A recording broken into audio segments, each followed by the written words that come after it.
Mari kita berdoa. Sesuai dengan pujian yang baru kami nyanyikan, ya Tuhan, itulah kerinduan hati kami. Itulah tekad hidup kami sebagai anak-anak-Mu. Kami ingin satu kali semua berakhir, dan kami mendengar suara Tuhan berkata, "Sabarlah, engkau hamba yang setia, engkau anak yang setia." Suatu kebahagiaan yang luar biasa yang akan kami rasakan dan kami alami. Terima kasih Tuhan, terima kasih. Kami bersyukur pagi ini kami sudah tiba di tempat ini. Dan kami sudah memuji nama Tuhan. Kami sudah berdoa. Dan kini tiba saatnya kami akan mendengarkan sabda-Mu ya Tuhan. Bersabdalah, kami siap untuk mendengarkan. Pakailah hamba-Mu yang penuh dengan kelemahan. Engkau urapi akan dia. Jadikanlah dia saluran berkat-Mu kepada kami pada pagi hari ini. Kami ada di sini. Kami siap untuk mendengarkan sabda Tuhan. Di dalam nama Tuhan Yesus kami berdoa. Semua katakan amin. Silakan duduk.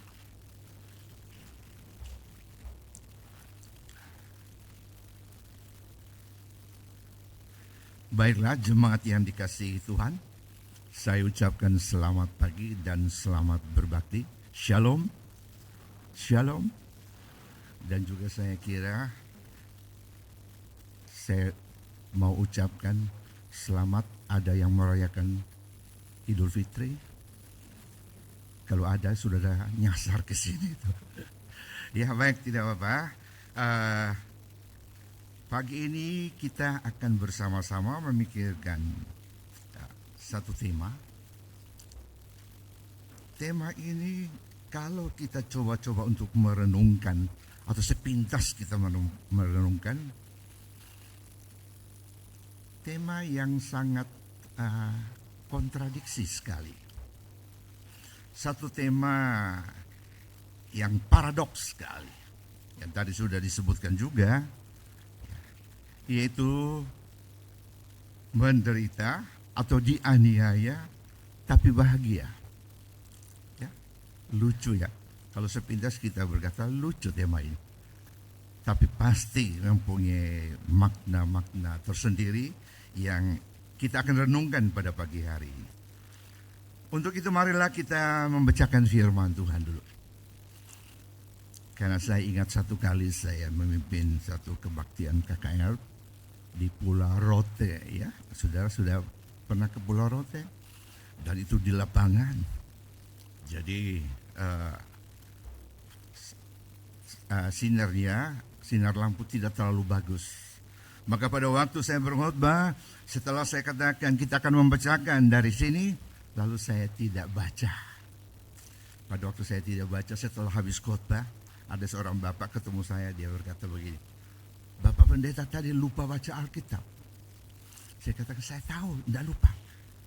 Tapi tidak baik. Kalau khotbah tidak baca Alkitab, nanti orang katakan kurang rohani. Maka untuk rohani marilah kita bacakan bersama-sama. Matius pasal yang kelima, ayat 10 sampai dengan ayat yang ke-12. Demikian bunyinya, "Berbahagialah orang yang dianiaya oleh sebab kebenaran, karena merekalah yang mempunyai kerajaan surga. Berbahagialah kamu jika karena aku kamu dicela dan dianiaya, dan kepadamu difitnahkan segala yang jahat. Bersukacita dan bergembiralah, karena upahmu besar di surga. Sebab demikian juga telah dianiaya nabi-nabi yang sebelum kamu." Baiklah kita bacakan lagi dari 1 Petrus pasal 3. Seharusnya kita bacakan dari ayat 13 sampai 22, tapi cukup kita bacakan ayat yang ke-14 saja. 1 Petrus pasal 3 ayat yang ke-14. "Tetapi sekalipun kamu harus menderita juga karena kebenaran, kamu akan berbahagia. Sebab itu janganlah kamu takuti apa yang mereka takuti, dan janganlah gentar." Demikianlah pembacaan firman Tuhan untuk kita pada pagi hari ini. Dan yang berbahagia adalah kita yang membacakan firman Tuhan. Kita percaya kepada firman Tuhan dan kita melaksanakan itu di dalam kehidupan kita setiap hari. Tuhan memberkati kita. Saudara-saudaraku yang kekasih, sebagaimana tadi saya sudah katakan, bahwa tema ini sangat paradoks sekali. Kenapa? Saya ulangi bunyinya. Dia dianiaya tapi bahagia. Saudara-saudaraku, kalau orang dianiaya, orang menderita, ya umumnya kita akan berkata tidak mungkin kita bisa berbahagia. Sudah dianiaya, sudah menderita, bagaimana kita bisa berbahagia? Kalau orang menderita karena berbuat jahat, itu sudah selayaknya. Maka kalau dia berbuat jahat, pasti dia menderita. Dan kalau sudah menderita, tidak mungkin dia berbahagia. Tetapi tema yang untuk kita renungkan pada pagi hari ini, yaitu menderita tapi bahagia. Saudara, di dalam Roma pasal yang kedua ayat yang ke-9, nanti saudara bisa bacakan, dikatakan begini. Penderitaan dan kesesakan akan menimpa setiap orang yang hidupnya berbuat jahat. Jadi kalau orang menderita karena dia berbuat jahat, itu sudah layaknya. Itu sudah umum. Tetapi di dalam tema kita adalah dikatakan menderita atau dianiaya tapi bahagia. Nah, ini menarik sekali. Pada waktu saya melihat tema ini, ya saya juga cukup senang sekali karena membuat saya harus memikirkan mengapa bisa begitu. Saudara-saudaraku yang kekasih, di dalam 1 Petrus pasal yang ketiga, kalau kita mencoba membacakan semua mulai ayat 13 sampai ayat 22, di sana kita melihat bagaimana orang yang berkomitmen untuk hidup dalam iman, maka di sana dia akan menemukan banyak hal-hal yang tidak menyenangkan. Bahkan ayat ini dikatakan oleh Rasul Petrus. Kita tahu siapa Petrus itu. Seorang hamba Tuhan, seorang rasul yang mati dan merupakan martir Kristen. Apa artinya martir Kristen? Orang yang mati karena Kristus. Dan dia meninggal sekitar tahun 66. Dianiaya oleh Kaisar Roma. Dan pada saat itu, saudara, pada waktu Kaisar Roma menentukan Petrus harus dihukum seperti para penjahat dihukum, itu harus disalibkan. Tapi ternyata Petrus memohon, bukan memohon supaya dibebaskan. Petrus memohon supaya dia jangan disalibkan dengan kepala di atas dan kaki di bawah. Tapi dia mau supaya dia disalibkan dengan kepala di bawah dan kaki di atas. Dia tidak mau disalibkan seperti Tuhan Yesus pernah alami. Dia ingin dia disalibkan dengan kepala di bawah dan kaki di atas. Saudara-saudaraku yang kekasih, inilah beberapa hal yang bisa kita tafsirkan. Dan saya boleh menambahkan bahwa kalau di dalam pembacaan dan juga di dalam uraian saya ini banyak menyinggung tentang penderitaan. Maka saudara-saudara, kalau berbicara tentang penderitaan, umumnya kita tahu penderitaan ada dua macam. Yaitu yang pertama, kita menderita karena memang kesalahan kita. Kita menderita karena kelalaian kita. Maka di dalam Galatia pasal yang ke-6, ayatnya yang ke-7 dan ayat yang ke-8, Rasul Paulus berkata kepada jemaat di Galatia begini, jangan sesat, Allah tidak membiarkan dirinya dipermainkan. Karena apa yang ditabur orang, itu juga yang akan dituai. Inilah yang saya katakan tadi. Kita menderita karena perbuatan kita sendiri. Kita menderita karena kelalaian kita sendiri. Ayat 8 dikatakan, sebab barang siapa menabur dalam dagingnya, ia akan menuai kebinasaan dari dagingnya. Tetapi barang siapa menabur dalam roh, ia akan menuai hidup yang kekal dari roh itu. Jadi penderitaan yang pertama adalah karena kesalahan kita sendiri. Karena kelalaian kita sendiri. Layak. Mungkin kalau begini kita berkata, kita patut untuk menanggung semuanya. Tetapi kalau kita berbicara penderitaan yang lain lagi, kita menderita dan kita karena melakukan kebaikan. Kita menderita karena kita melakukan kebaikan. Maka di dalam 1 Petrus pasal 2 ayat 20 juga dikatakan begini. Sebab dapatkah disebut pujian jika kamu menderita pukulan karena kamu berbuat dosa? Tetapi jika kamu berbuat baik dan karena itu kamu harus menderita, maka itu adalah kasih karunia pada Allah. Ayat yang ke-20 dari 1 Petrus pasal yang kedua. Mengalami penderitaan karena kelakuan kita sendiri. Karena kejahatan kita sendiri. Saya kira kita semua bisa menerima. Penderitaan hadir akibat dosa dan pemberontakan kita. Tetapi kalau dikatakan kita menderita atau orang itu menderita karena perbuatan baik, itu juga yang mungkin kita bisa menerima. Ada ungkapan yang berkata, air susu dibalas dengan air tuba. Kalau orang baik menderita, berarti dia punya perbuatan baik. Tapi dia harus menanggung penderitaan. Itulah yang disebut air susu dibalas dengan air tuba. Saudara-saudaraku yang kekasih, kita bisa mengambil contoh misalnya pada ada karyawan ataupun juga ada bendahara dalam satu perusahaan dan dia akhirnya dipecat. Kenapa?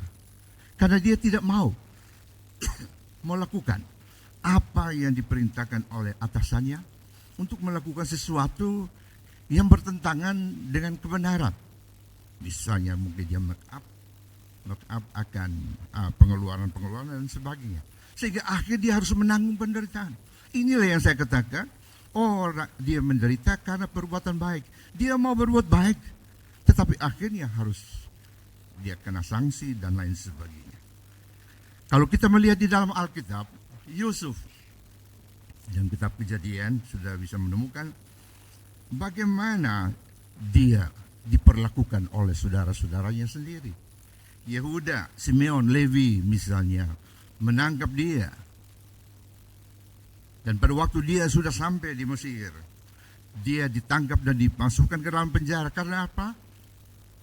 Karena dia tidak melakukan kejahatan, tapi dia dituduh untuk melakukan kejahatan.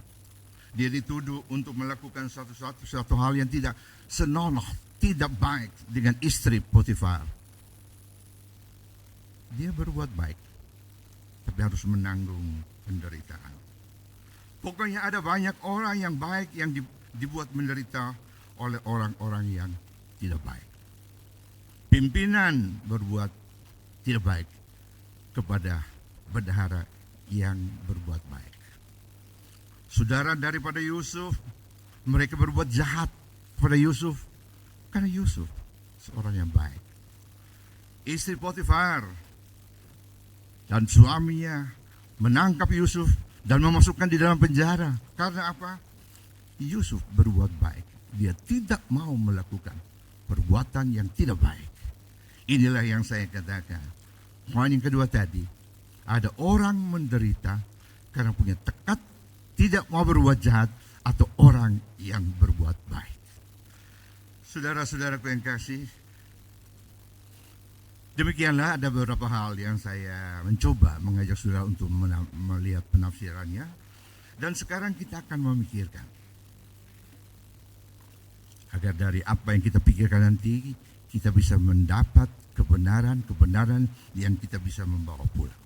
Yaitu yang pertama, coba kita merenungkan, mengapa orang baik, mengapa orang percaya itu harus menderita atau menderita. Kalau saudara melihat di dalam Filipi pasal 1 ayat 29, dengan jelas dikatakan begini, sebab kepada kamu dikaruniakan bukan saja untuk percaya kepada Kristus, melainkan juga untuk menderita untuk Dia. Jadi kalau kita bertanya, mengapa orang percaya, orang baik itu harus menderita? Yang pertama itu tadi saya katakan, Karena kita dipanggil bukan hanya untuk percaya kepada Tuhan, tetapi kita dipanggil juga untuk menderita untuk Dia. Maka saudara-saudaraku, apa yang kita alami pada saat ini, atau apa yang dialami orang-orang percaya setiap zaman dan setiap saat, mereka adalah orang yang cinta Tuhan. Kadang-kadang kita bertanya dan kita heran-heran, mengapa orang seperti ini, sebaik seperti ini harus menderita? Firman Tuhan menjawab, kamu dipanggil bukan untuk percaya saja, tetapi juga untuk menderita untuk Dia. Saudara-saudaraku yang kekasih, Paulus, Petrus berbicara ini jelas. Berarti ini merupakan satu persyaratan. Kalau kita mau menjadi orang Kristen yang setia, Kristen yang sejati, kita tidak bisa terhindar dari panggilan untuk menderita. Memang ini sesuatu yang tidak sesuai dengan naluri kita, sesuatu yang tidak sesuai dengan keinginan kita. Bahkan kadang-kadang kita berkata, ini tidak sesuai dengan apa yang kita yakini. Bahkan tidak sedikit ada orang juga mencoba untuk menyalahkan kebenaran firman Tuhan. Dikatakan firman Tuhan berkata begini, kamu percaya Yesus, kamu akan begini. Kamu percaya Yesus, kamu akan begini. Tapi kenyataannya lain, bertentangan dengan apa yang kita yakini itu. Tapi disitulah kita perlu untuk menelaah firman Tuhan lebih dalam. Firman Tuhan berkata, kamu dipanggil bukan untuk percaya saja kepada Kristus, tetapi juga untuk menderita untuk Dia. Saudara-saudaraku yang kekasih, ada orang yang setelah percaya kepada Tuhan, maka dia banyak cerita. Ada yang berkata, setelah saya percaya kepada Tuhan, saya harus berdoa. Pada waktu makan, saya harus berdoa. Tetapi pada waktu saya makan, ada orang tua saya, saudara saya memarahi saya. Kok sekarang aneh-aneh? Saudara melihat, dan mungkin saudara pernah alami itu. Pada waktu saudara mau beribadah, saudara dimarahi. Kadang-kadang keluarkan pertanyaan dari lubuk hati kita yang terdalam. Kenapa aku harus alami seperti ini? Bahkan juga sudah mengalami kekhawatiran karena sudah tidak bisa berbuat sesuka hati. Setelah percaya kepada Tuhan, malah menjadi repot. Sekarang kalau suasana hati lagi tidak enak, tidak bisa sembarangan marah-marah. Kenapa? Saudara sudah terikat dengan kaidah kekristenan karena percaya kepada Tuhan. Saudara-saudaraku yang kekasih, karena kita telah dikaruniakan bukan saja untuk percaya, tetapi juga untuk menderita bagi Dia. Inilah harga yang harus dibayar. Dan kalau kita mau mencoba untuk berkata, badai di dalam kehidupan kita sebagai orang percaya selalu datang silih berganti. Pernah ada seorang jemaat berkata kepada saya, begitulah saya berkata, saudara katakan apa? Badai. Saya katakan, kalau saudara namakan badai, ingat, yakinlah akan hal itu. Badai itu pasti berlalu. Kapanpun dia akan berlalu. Kalau kita menganggap ini bagaikan badai di dalam kehidupan kita. Saudara-saudaraku, ada orang sampai berkata, setelah saya menjadi orang percaya, saya harus rendah hati. Saya tidak boleh melakukan hal-hal yang sebagaimana dilakukan oleh banyak orang yang belum percaya. Muncullah pertanyaan kembali. Apa kita harus membalas atau diam saja? Kalau orang berbuat jahat kepada saudara, saudara sudah menjadi orang Kristen, apakah harus membalas? Saudara-saudara, saya kadang-kadang dengar begitu, memang jengkel juga ya. Saya kadang-kadang berkata, balas saja. Ya, katakan, Pak Pendeta, kok kan jawab begitu? Saya akan balas. Kalau tidak enakan dia. Tapi saya tidak full stop di situ. Alkitab di dalam Roma pasal 12 ayat 21 dikatakan, balaslah, tapi balaslah kejahatan dengan kebaikan. Jadi balas. Kita balas kejahatan dengan kebaikan. Saudara-saudaraku yang kekasih, itulah yang saya katakan, mengapa orang percaya, orang baik itu harus menderita? Karena kita dipanggil bukan saja untuk percaya, tapi juga untuk menderita. Mungkin saudara berkata, wah, kalau saya tahu begitu dari dulu saya tidak percaya Tuhan. Belum terlambat saudara menyangkal tidak apa. Tapi ingatlah, neraka adalah bagianmu. Amin. Sudah tidak amin itu. Ya, tidak amin. Amin dalam hati aja, kan tidak enak dikeluarkan. Yang kedua, mengapa orang percaya itu harus menderita? Ingat, kita menderita itu bukan karena dosa, tapi menderita karena Tuhan. Saya satu kali membaca satu cerita, lucu ya. Di satu daerah, ya di desa itu membuat satu penjara, ya, ruangan penjara, karena di situ banyak pencuri, banyak orang berbuat jahat, lalu mereka membuat satu penjara. Dan siapa yang kedapatan berbuat jahat, masukkan di dalam penjara itu. Entah berapa lama terserah daripada kepala desa dan perangkap desa di situ.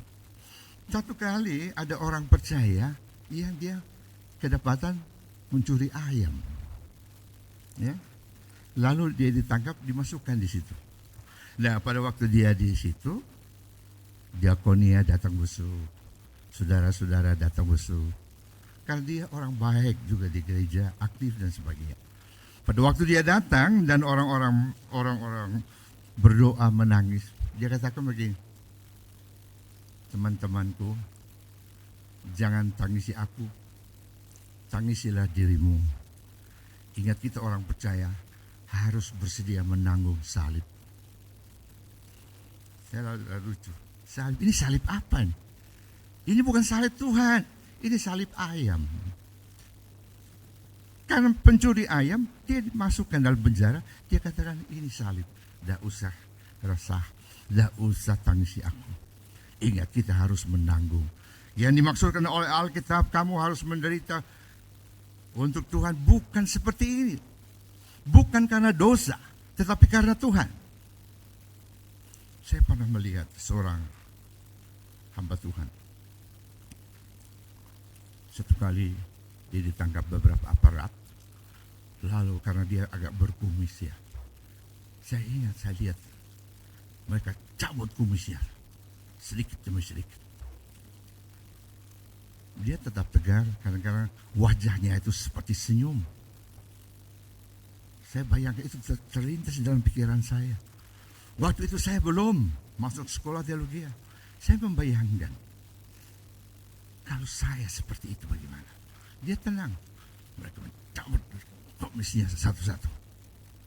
Saudara-saudaraku yang kekasih, apakah ini dikatakan bahwa dia menderita karena Kristus? Ya, betul. Karena dia ditangkap. Karena apa?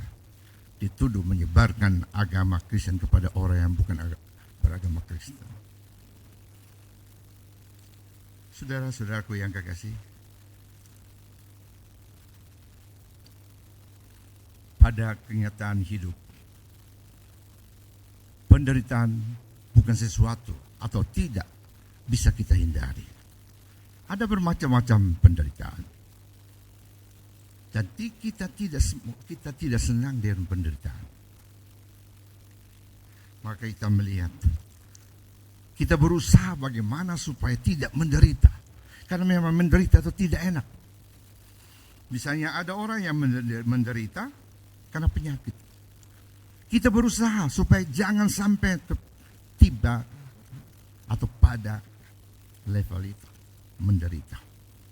Maka saudara melihat reklame-reklame tentang obat di mana-mana itu sangat laku sekali. Kenapa? Orang tidak mau sampai dia menderita. Bahkan ada yang berkata, saya tidak takut mati, tapi yang saya takut adalah penderitaan. Seringkali kita dengar orang suka berkata, saya tidak takut mati, tapi saya takut kalau saya menderita. Nah, saudara-saudaraku yang kekasih, memang kalau orang menderita tidak enak. Apalagi yang kita lihat pun juga tidak enak. Saudara-saudara, saya punya pengalaman memang tidak enak kalau dikatakan. Tapi itu fakta. Saya pada waktu istri saya semua meninggal, itu saya tertawa. Kenapa? Karena dia sudah cuci darah 7 tahun. 7 tahun dia cuci darah. Dan pada waktu sakit, perutnya itu tidak enak. Ya, seperti tahan sakit atau ya bagaimana. Tapi kalau tidak sakit, wajahnya enak. Nah, saudara, satu malam terakhir, saudara-saudaranya datang di rumah saya, di rumah sakit. Lalu mereka nyanyi, dia juga senang.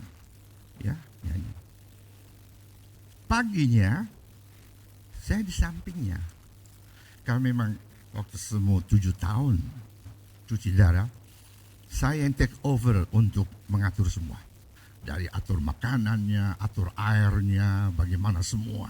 Makanan kaliumnya tidak boleh ada, ya. Airnya 1 hari 24 jam cukup untuk 800 mililiter saja. Itu tidak gampang. 2 aqua kecil untuk 1 hari. Saudara bayangkan kalau aqua seperti 2 untuk 24 jam. Tidak gampang. Maka saudara, tadi saya lihat dari tempat cuci mobil. Biasanya kalau semua sudah habis cuci darah, dia mau mobil dicuci di situ. Kenapa?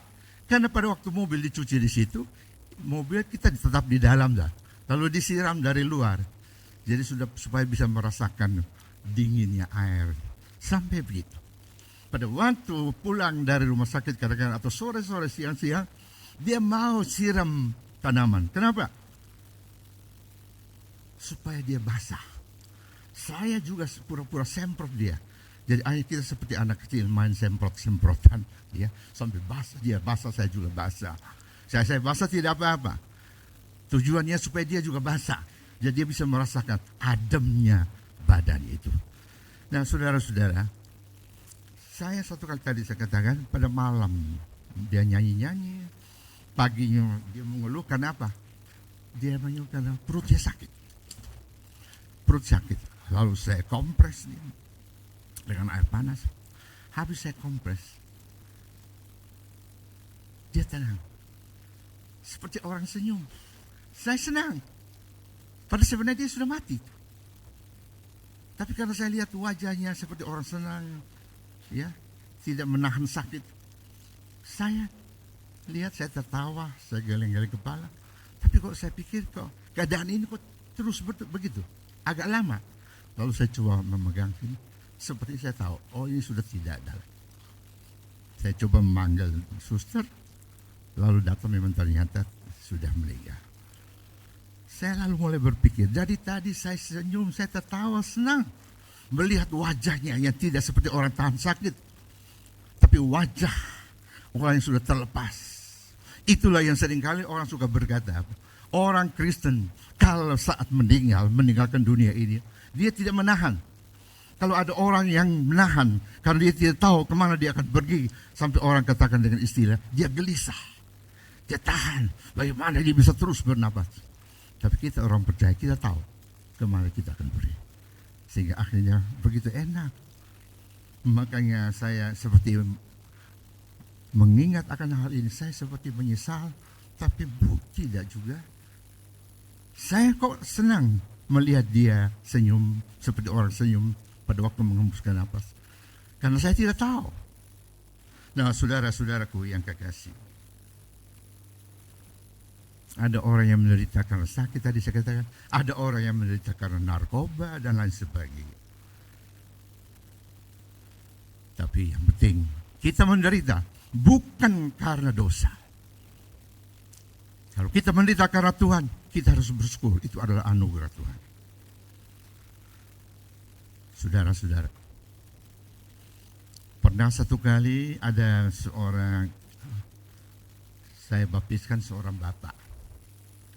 Pada waktu saya mau baptiskan bapak ini, istrinya minta kepada saya begini, Pak, bolehkah nanti suami saya dibaptis?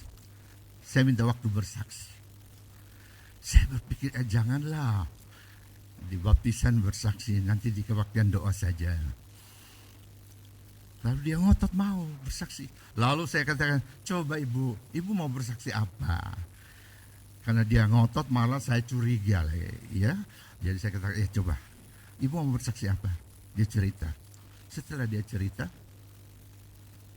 saya katakan, betul, saya izinkan ibu bersaksi, tapi jangan lama, ya, karena ini bukan waktu untuk bersaksi, ini waktu untuk baptisan.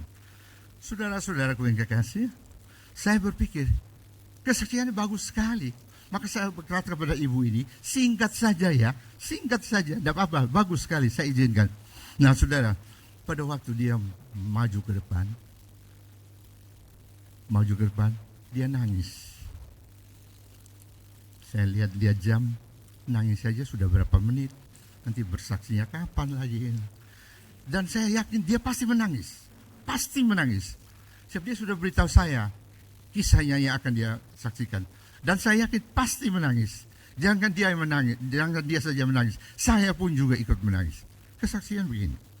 Dia ke depan lalu dia berkata, hari ini air mata saya berbeda dengan air mata saya 20 tahun. 20 tahun. Karena saya percaya kepada Tuhan. Setiap kali kalau saya pulang dari gereja, dia pukul saya. Dan ini sudah hampir 20 tahun. Saudara bayangkan, saudara terus dipukul 20 tahun karena apa? Karena pergi ke gereja. Ya. Kalau ada kegiatan-kegiatan gereja ini, saya ikut. Kalau dia tahu, dia pasti pukul saya. Jadi saya sudah kenyang dengan pukulan selama 20 tahun karena mengikuti Yesus.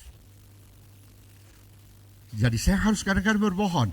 Mau ke gereja, saya bilang saya mau kemana. Ke gereja, tapi saya harus ngomong kemana. Satu waktu dia katakan, saya sudah capek. Saya tidak mau berbohong lagi. Satu waktu dia katakan, pagi-pagi dia katakan kepada suaminya, Pak, izinkan saya ke gereja. Wah, suaminya marah. Kamu mau ke gereja? Kamu sudah lupa setiap kali kamu pulang dari gereja. Apa yang kamu rasakan? Dia tenang sebentar. Dia telan ludah, lalu akhirnya dia ngomong begini. Kamu boleh pukul saya, tapi izinkan saya ke gereja dulu. Pulang, boleh pukul saya. Lalu dia pergi. Suaminya tidak bereaksi apa-apa. Pulang bukan pukul. Tapi pulang suaminya minta maaf, lalu berjanji, dan dia mau percaya kepada Tuhan. 20 tahun disiksa oleh suaminya, dipukul oleh suami.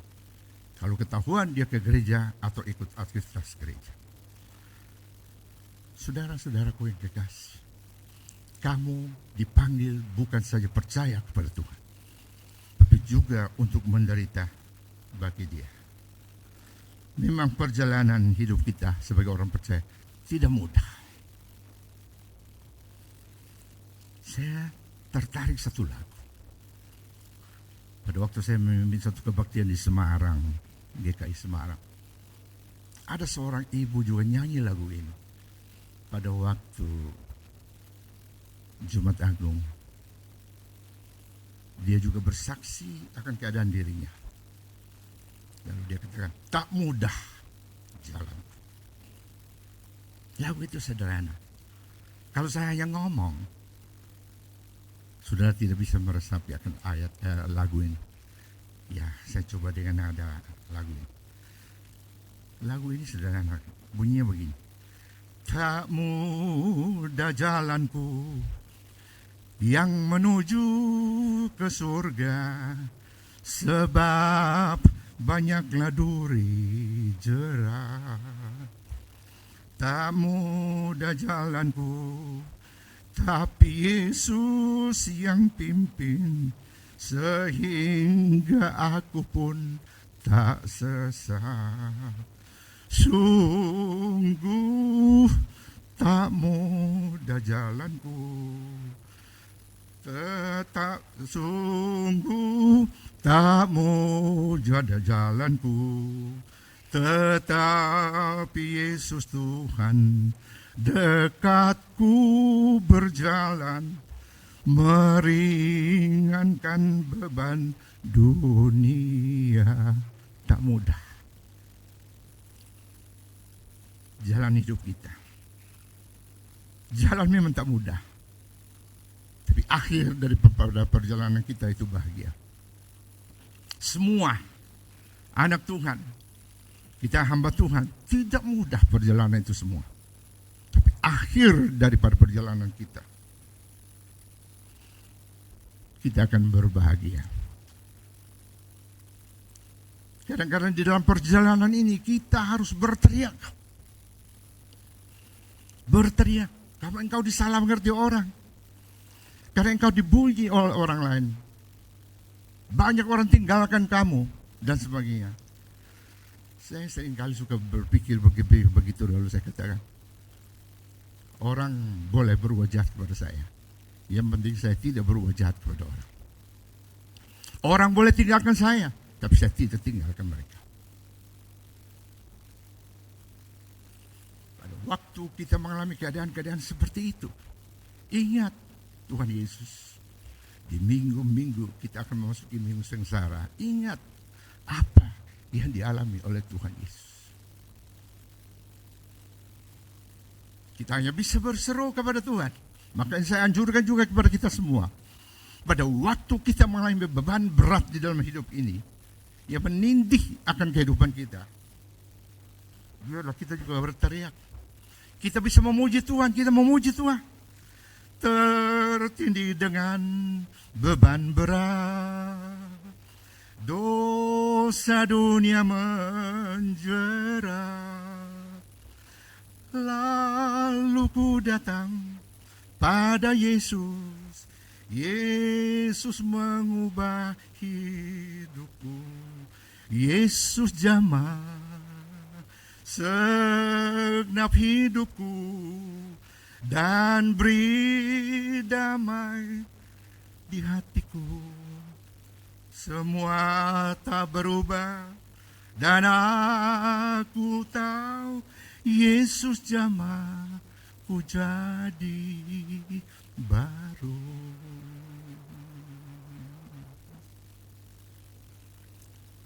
Itulah kekuatan kita. Pada waktu kita seperti tidak bisa berbuat apa-apa, apa yang kita bisa katakan? Kita memuji Dia. Saudara-saudaraku yang kekasih,